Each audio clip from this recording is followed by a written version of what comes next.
sa face nyo ng konti. Konti lang kasi ano naman siya.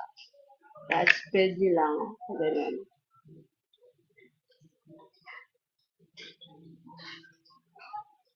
And then, pag alam nyo tuyo na siya, pwede nyo nang lagyan ng serum.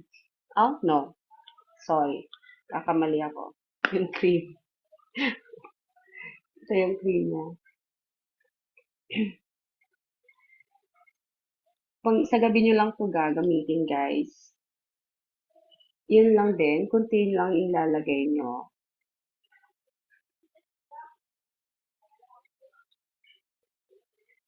Ganun lang.